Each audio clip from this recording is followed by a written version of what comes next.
Ladies and gentlemen, welcome back to the finest Lord of the Rings Battle for Middle-earth casts this side of East Yorkshire. And today we'll have a 1 versus 1 on Fords of Isen. Over in the Gondor corner we've got the Citadel. So over in the Uruk-hai corner we have got Friedhelm.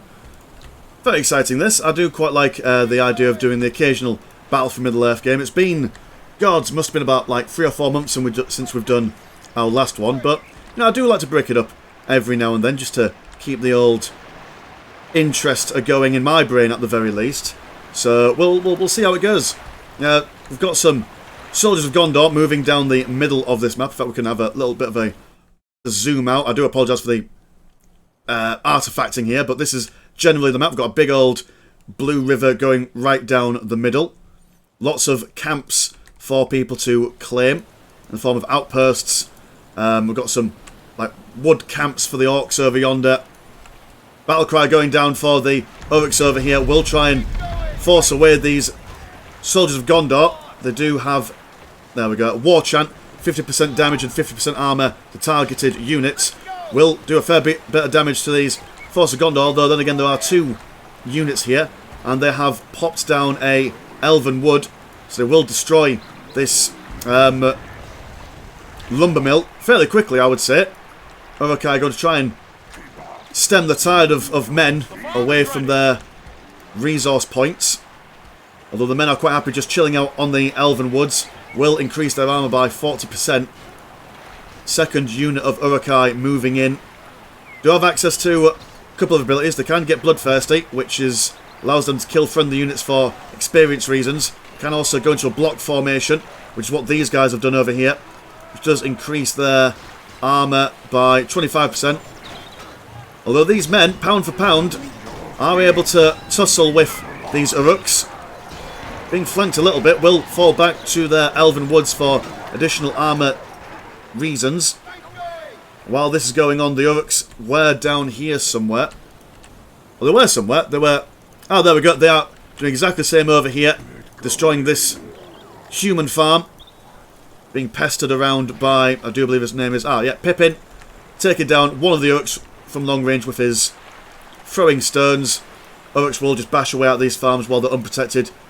Men of the West standing firm in their elven woods, denying this lumber mill to the Uruks.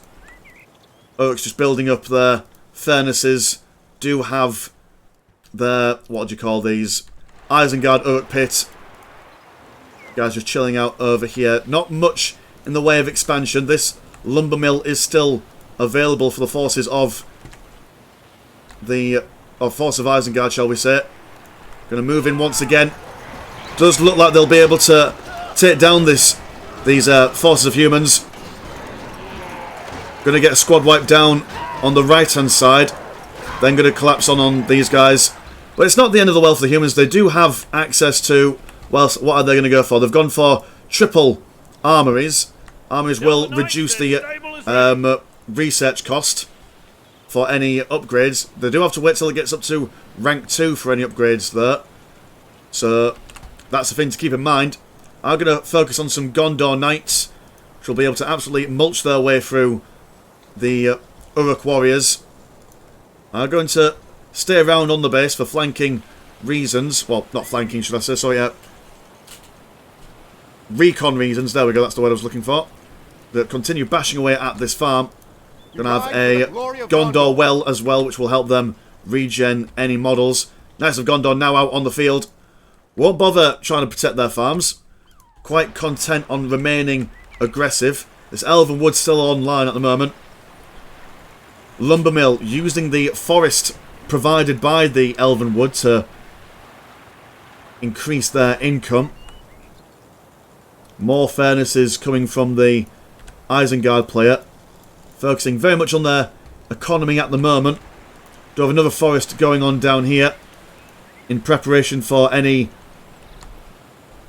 warg cave bashing. Gondor Knights charging in, taking care of this crossbow unit. Only 1 model surviving. Won't be able to regen their models until they get into tier 2. Or sorry, their rank 2, shall we say. Knights now just going to charge straight back in, taking care of this warg den. will be able to, once they've destroyed this, there'll be a little bit of money for them to collect, I do believe. There we go. Almost 200 resources there. Going to go for a second unit of horsemen. Uruk-hai still bashing around over here. They're now going to build up a lumber mill over on this side. So, not entirely sure if the Gondor Knights need to actually take care of these guys at some point. Maybe they haven't realised it. Maybe they've been too committed to the aggression early in the game. Farm over yonder, being nice and chill. Pippin taking care of this lumber mill as well. So, yeah. Isengard do have access to a couple of heroes. They can have Saruman and Lurtz, if they so choose. Whereas forces of Gondor can have Gandalf, Boromir and Faramir.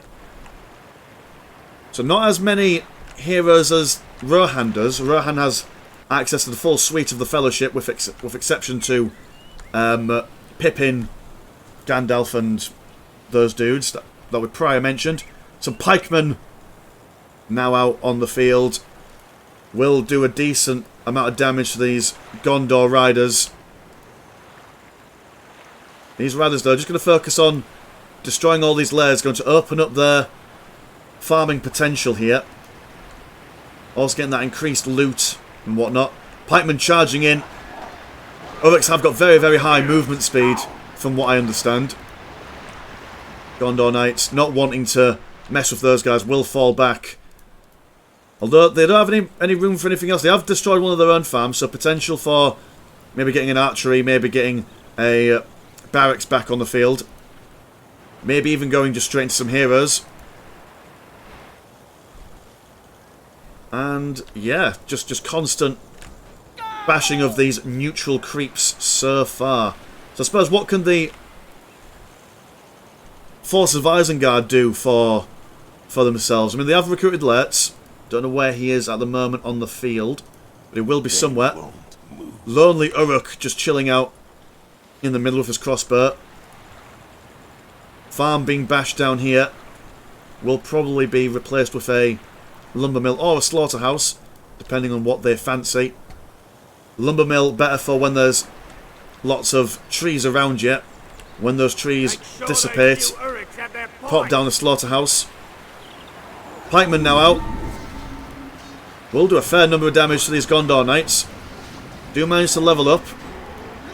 These Gondor Knights will want to vamoose at some point. There we go. They are in tier 3.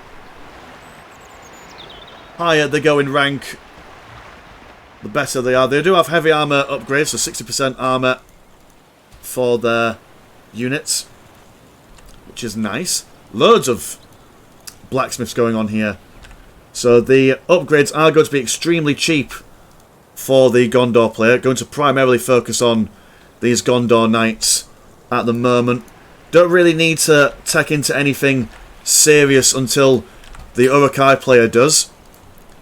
The Gondor player does have advantage of having walls to hide behind. Uruk-hai player will need to get some form of siege equipment to get into the Gondor base. Will use their industry ability to increase the production value of these furnaces by 100% for a short time. Pikemen, I do quite like this. Pikemen are just kind of chilling out roundabouts these those woodcutting places. Not able to save this woodcutter's place there. Pikeman being chased around by these Knights of Gondor. Lurtz firing around with his bow. He is able to swap between a sword and a bow. Elvenwood's been popped down here. And Lurtz is... oh dear, that's a bad situation for Lurtz to be in. Lots of Knights, although Knights will just ignore him completely. Chase down these pikemen. They are level 2, so if they are able to kill them, that will be a good get for them. Have also been upgraded with some forged blades. So 50 plus to their damage output. So these guys are going to provide some serious damage.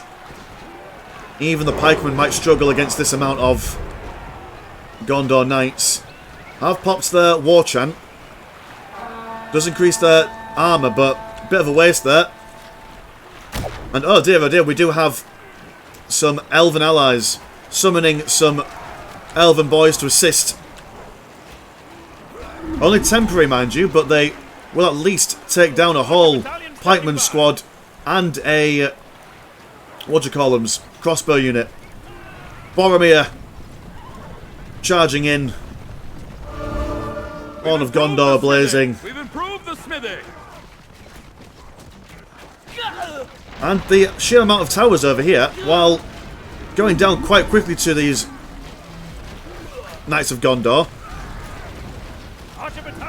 not going to do all that much. These guys are fully equipped with their armour and blades and whatnot. Will quickly take down a couple of furnaces. Elven warriors really earning their keep. Boromir out on the field as well. Not sure where Let's has probably died somewhere earlier on in the combat. Do have some crossbow men mixed together with the pikemen over yonder. Oh, there we go. Let's is just chilling out over here. Does look like an entire base wipeout for the forces of Isengard. We'll try and rebuild their forges. Gondor Knights being brought to low health. Did come out with 3 units of Knights. Does seem like they've only got 2 at the moment, so does look like they've gone for a squad wipe there. Might even potentially get a second squad wipe. Faramir and Boromir chasing after Lertz. Lertz is not looking very healthy at the moment. Do have these Orc labourers as well coming in to assist with the defence. Does seem like they've managed to chase away the Knights of Gondor, fully rebuilding everything that they've lost. Does seem like a bit of an overcommitment from the forces of Gondor. Might even lose... Do lose Boromir. Might lose Faramir as well. Yeah, that is a serious overcommitment from Gondor. Although, what are they doing in response? I've got a fresh... Oh no, so not a fresh one. That is a rank 5 squad of knights. Another rank 5 over yonder. But yeah, losing both their heroes. I'm going to replace them as well as going for a Boromir. Oh, sorry, going to get Pippin as well. I've gone for Gandalf the White. So that is an upgrade that they've got for him. He has been summoned somewhere, not sure where he is. But very lethal. There he is. Very lethal unit, absolutely insane. Loads of abilities. Beam of Lights. Can ride on the back of Shadowfax. Got leadership, increases the armour by 50% and combat experience by 200% of everyone nearby, as well as making all nearby units invulnerable to fear.